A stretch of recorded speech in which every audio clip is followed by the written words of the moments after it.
Empathy. Empathy. Empathy. Empathy. Empathy is Being able to share any emotion with another person. Being aware of more than your own bubble.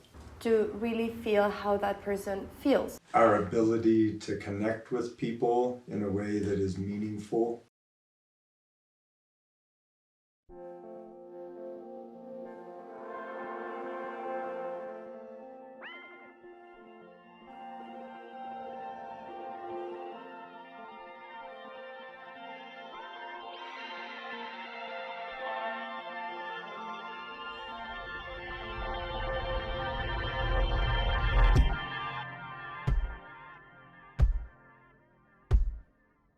You know, it really feels like this opening, you know, like you see in fast motion photography, you know, when a plant opens up, you know, it's just like, you know, it takes a while for it to happen, but when it's open, it's just like,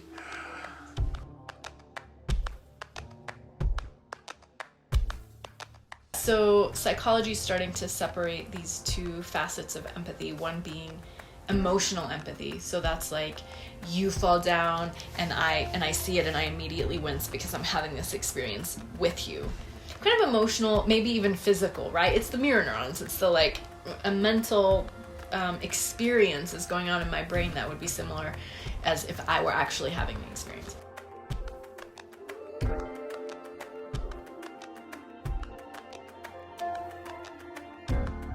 But cognitive empathy is just the ability to understand that someone is suffering and maybe understand why. Like, oh, I see that you're suffering. I know what suffering is. I also suffer. You know, that expression that I see on your face is something that I understand. I know what that feeling is, and I can sort of understand maybe why you're going through this.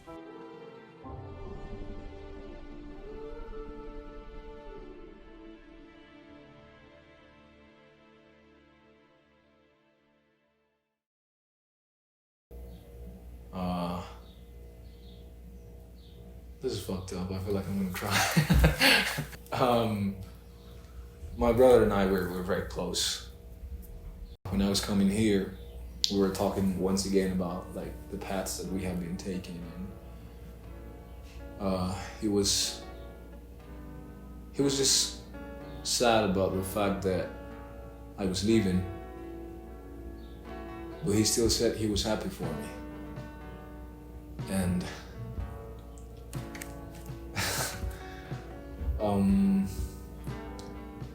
he just wiped a tear, like one single tear from his cheeks, and he just kept playing on the computer. And that was it. Like that, I feel like that was really meaningful. The fact that he was not jealous or angry at me. He was just taking it as it was.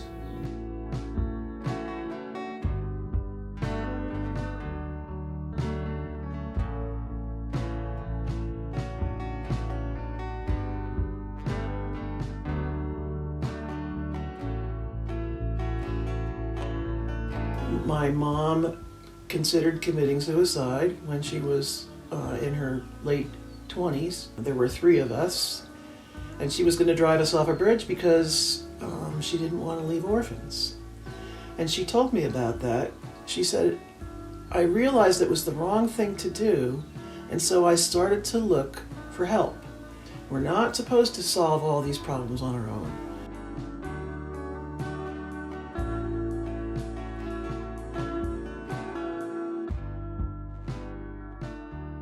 And one of who was my best friend growing up, and we met in 4th grade, her family was my other family.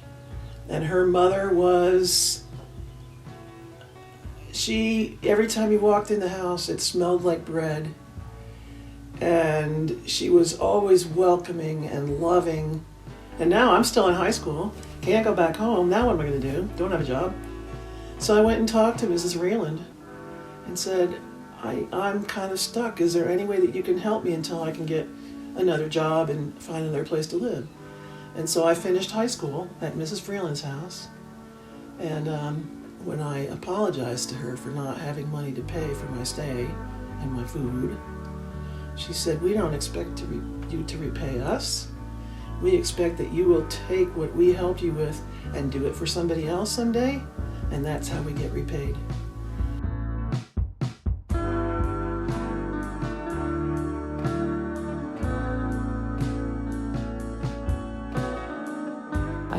part of teaching empathy and teaching compassion starts with understanding it in ourselves. What do we feel? And how to sit with our own feelings and discomforts helps us be able to tolerate someone else's.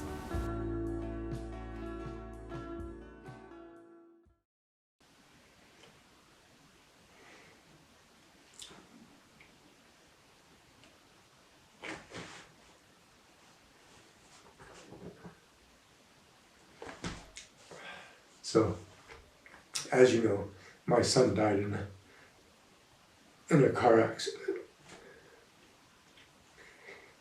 And there was this guy named Ben.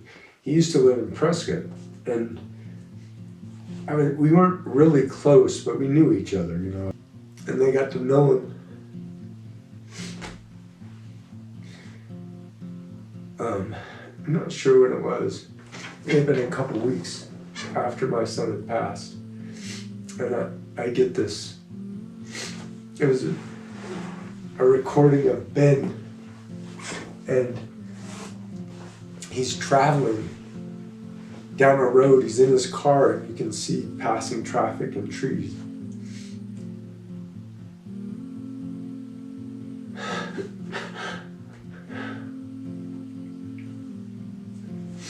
And it was just, he wasn't saying anything.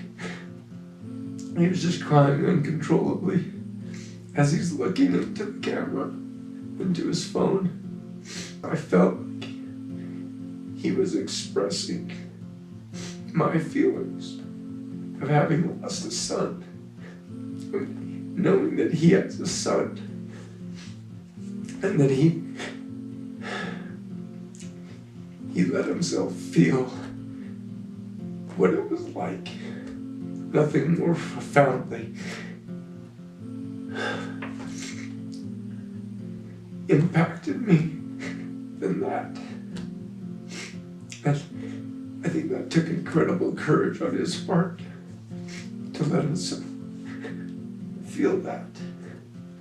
And so in some ways, deep empathy really requires a form of courage.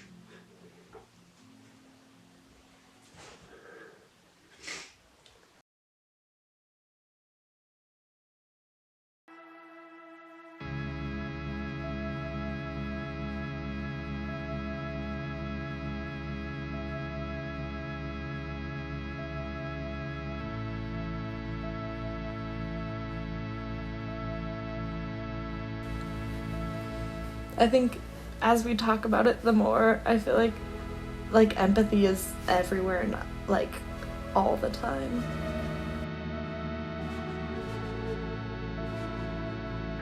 I want to encourage people or invite people to experience with just like opening your hearts to other people, and it takes courage, but like experiment with opening your heart, experiment with doing something kind for someone and see how it feels.